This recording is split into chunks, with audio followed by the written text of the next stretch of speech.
नमस्कार छात्रों, सेठ रंगलाल कोठारी, राजकीय महाविद्यालय राजसमंद में आप सभी का हार्दिक स्वागत। विषय इतिहास बीए प्रथम वर्ष के अंदर 2 पेपर हैं। उसमें फर्स्ट पेपर है भारत का इतिहास प्रारंभ से लेकर 1000 ईस्वी तक। इस पेपर में अपन कौन कौन सा पाठ्यक्रम है, उसकी जो 5 इकाइयाँ हैं, उस 5 इकाइयों का जो पाठ्यक्रम है उस पर अपन चर्चा करेंगे और पूरे साल भर इसी पाठ्यक्रम को अपन पूरा कराने की पूरी कोशिश करेंगे कि अपना जितना से समय मिलेगा उसमें अधिक से अधिक अपन इस पाठ्यक्रम को पूरा करवाए। ये पेपर फर्स्ट है, उसके अंदर अपन देखते हैं सबसे पहले आता है यूनिट फर्स्ट।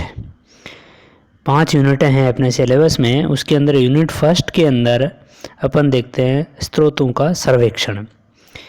इस चैप्टर के अंदर अपन प्राचीन भारत के इतिहास जानने के मुख्य स्रोत कौन कौन से हैं, भारतीय धर्म ग्रंथ जिनमें ब्राह्मण धर्म ग्रंथ, बौद्ध धर्म ग्रंथ, जैन धर्म ग्रंथ, ऐतिहासिक और समसामयिक ग्रंथ, पुरातत्व संबंधी साक्ष्य, अभिलेख, उत्कीर्ण लेख, कलाकृतियाँ, स्मारक और मिट्टी के बर्तन, सिक्के, विदेशियों के विवरण, चीनी लेखक, तिब्बती लेखक, यानी कि जिनसे अपने को भारत का इतिहास की जानकारी मिलती है, उन सभी स्रोतों का अध्ययन करेंगे।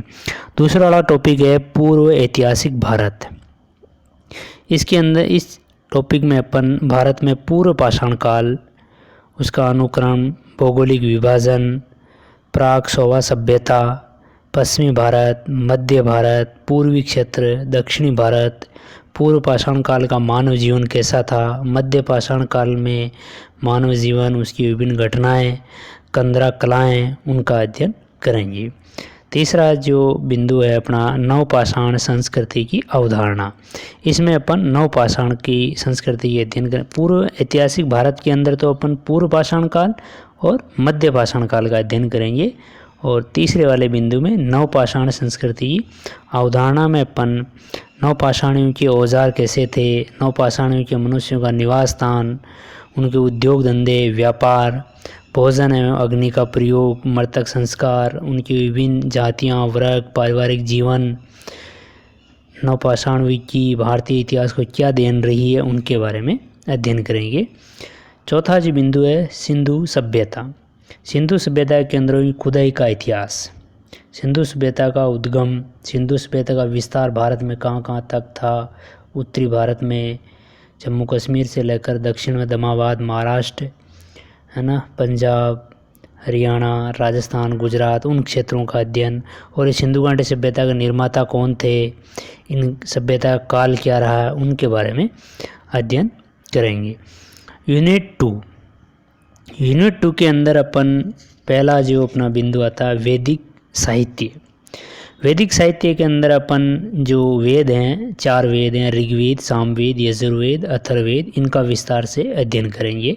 साथ ही ब्राह्मण ग्रंथ, आरण्य ग्रंथ, वेदांग, समर्थी साहित्य और इन आर्यों की जो राजनीतिक व्यवस्था जो रही है उसका अध्ययन इसी फर्स्ट वाले यूनिट में अपन करेंगे। आर्यों का सामाजिक जीवन, राजनीतिक, सामाजिक, उन्हीं के बारे में अध्ययन करेंगे। वैदिक समाज के अंदर अपन वर्ण व्यवस्था, आर्यों की जो वर्ण व्यवस्था, जाति व्यवस्था, 16 संस्कार, उनके बारे में अध्ययन करेंगे। तीसरा बिंदु है उत्तरी भारत में नवीन धार्मिक आंदोलनों का उदय। नवीन धार्मिक आंदोलन जिसमें जैन धर्म और बौद्ध धर्म, विशेष तौर से इन्हीं दोनों धर्मों का अपन अध्ययन करेंगे। जैन धर्म में अपन महावीर स्वामी की जीवनी, जैन धर्म के प्रमुख सिद्धांत, जैन धर्म का प्रचार प्रसार, जैन धर्म के व्यापक न होने के कारण, भारतीय संस्कृति को जैन धर्म के क्या देन है, उनके बारे में अध्ययन करेंगे। साथ ही बौद्ध धर्म में बौद्ध धर्म के प्रमुख सिद्धांत, महात्मा बुद्ध के विचारक, बौद्ध धर्म की लोकप्रियता के क्या कारण रहे हैं, बौद्ध धर्म के भारतीय संस्कृति या भारतीय इतिहास में क्या देन रही है। साथ ही अपन बौद्ध धर्म और जैन धर्म का तुलनात्मक अध्ययन इस वाले बिंदु में करेंगे। अगला वाला बिंदु है जो सेकंड यूनिट का है मौर्य साम्राज्य।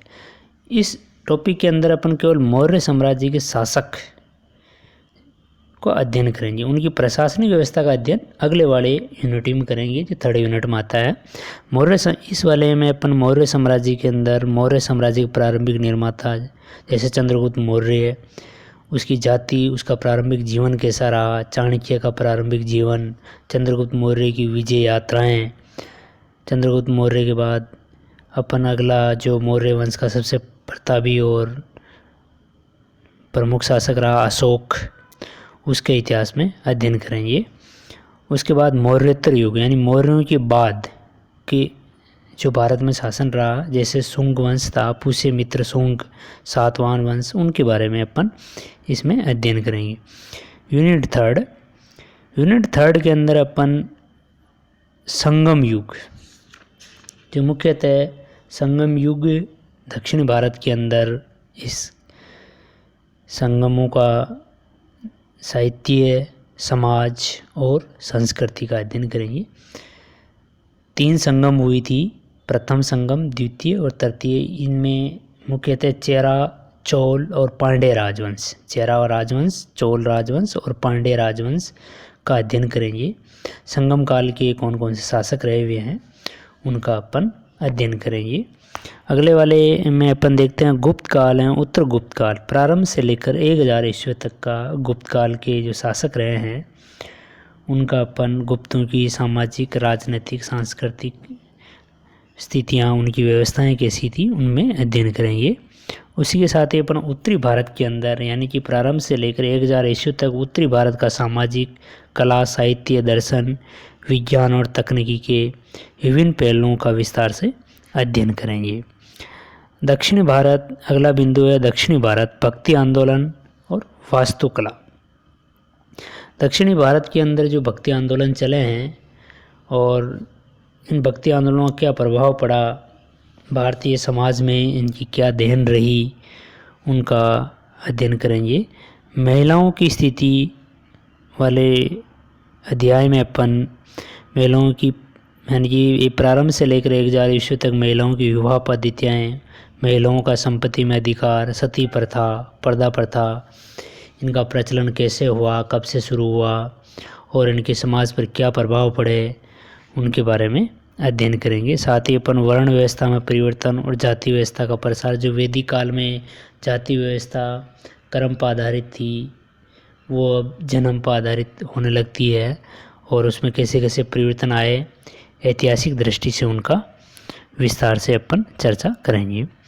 यूनिट नंबर 4 में अपन हड़प्पा सभ्यता यानी कि पहले अपन ने हड़प्पा सभ्यता की केवल उत्पत्ति कैसे हुई, हड़प्पा सभ्यता के निर्माता कौन थे, उनके बारे में अध्ययन कर रहे थे। लेकिन इस चौथी यूनिट के अंदर अपन हड़प्पा सभ्यता की राजनीतिक, आर्थिक संगठन है। हड़प्पा सभ्यता एक नगरीय सभ्यता थी और साथ ही व्यापारिक सभ्यता थी। उनकी राजनीतिक व्यवस्था कैसी थी, उनकी प्रसार क्षेत्र के अंदर किस तरह वो लोग शासन करते थे, उनका आर्थिक ढांचा कैसा था, उनके बारे में अपन जानेंगे। इसमें वापस आता है अपना टॉपिक आता है मौर्य। पहले वाले में अपने मौर्य शासकों के बारे में अध्ययन कर रहे हैं और यहाँ पर अपन मौर्य प्रशासनिक और आर्थिक व्यवस्था का अध्ययन करते हैं। उत्तर मौर्य काल में अपन संगम, पश्चिमी क्षेत्र जिनमें नहपान, रुद्रदामन, सातवाहन वंश, गौतमी पुत्र सातकर्णी और इसी के साथ अपन वल्लभी पुत्र सातकर्णी यानी कि सातवाहन वंशी भारतीय इतिहास का एक मात्र ऐसा वंश रहा है जिनमें शासक का नाम अपनी माता के नाम पर रखा गया था। उसके बाद अपन कुषाण वंश, जिसमें मुख्यतः कनिष्क का अध्ययन करेंगे। कुषाण वंश भारत में पहली बार अंतर्राष्ट्रीय साम्राज्य जो स्थापित किया था वो कुषाण वंश ने किया था और उसी में अपन कनिष्क में सम्राट कनिष्क के बारे में अध्ययन करेंगे। उसके बाद गुप्त साम्राज्य का प्रशासन कैसा था, उनकी भू राजस्व व्यवस्था कैसी थी, व्यापार वाणिज्य के भारतीय राजनीति पर क्या प्रभाव पड़ा, उनका अध्ययन करेंगे। अब सबसे अंतिम यूनिट है यूनिट 5। इसके अंदर अपन उत्तर गुप्त काल, जिसमें पल्लव, चालुक्य एवं वर्धन वंश। वर्धन के अंदर अपन मुख्यतः हर्षवर्धन के बारे में अध्ययन करेंगे। उसके बाद अपन उत्तरी भारत के अंदर गुर्जर प्रतिहार वंश के प्रारंभिक शासक नागभट्ट प्रथम, वत्सराज, है ना, नागबड़ द्वितीय उसके द्वारा की गई कन्नौज विजय है ना, उनका अध्ययन करेंगे। और दक्षिण भारत के अंदर के इतिहास के अंदर अपन राष्ट्रकूट वंश और चोल वंश, चोल वंश की प्राचीनता, राजेंद्र चोल, राजा धीराज प्रथम, चोलों की शासन व्यवस्था, प्रशासनिक इकाइयाँ, स्थानीय शासन, चोलों की न्याय व्यवस्था, चोल शासकों की अर्थव्यवस्था। चोल शासकों ने दक्षिणी भारत के अंदर जैसे श्रीलंका, मालदीव, इंडोनेशिया वहाँ तक अपना साम्राज्य स्थापित किया था। तो इन चोल शासकों का विस्तार से अध्ययन करेंगे। और सबसे अंत में अपन अरबों का आक्रमण। अरब आक्रमण भारत में शुरुआत में हुआ, जहाँ से शुरू होता है वहीं से अध्ययन करेंगे। जैसे कि 712 ईस्वी में मोहम्मद बिन कासिम का सिंध पर आक्रमण हुआ। इन अरब आक्रमणों का क्या महत्व है एवं प्रभाव क्या रहा, इसका भारत पर क्या प्रभाव पड़ा, भारत में अरब राज्य का अंत कैसे हुआ, उसी के तहत अपन देखते हैं कि महमूद गजनवी का भारत पर आक्रमण, मोहम्मद घोरी का आक्रमण, इन आक्रमणों का क्या उद्देश्य रहा और उसके बाद मोहम्मद घोरी के भारत आक्रमण के क्या परिणाम रहे हैं, उनका अपन विस्तार से अध्ययन करेंगे। तो ये अपने 5 यूनिट हैं, उसके अंदर अपना संपूर्ण पाठ्यक्रम का सिलेबस पूरा होता है।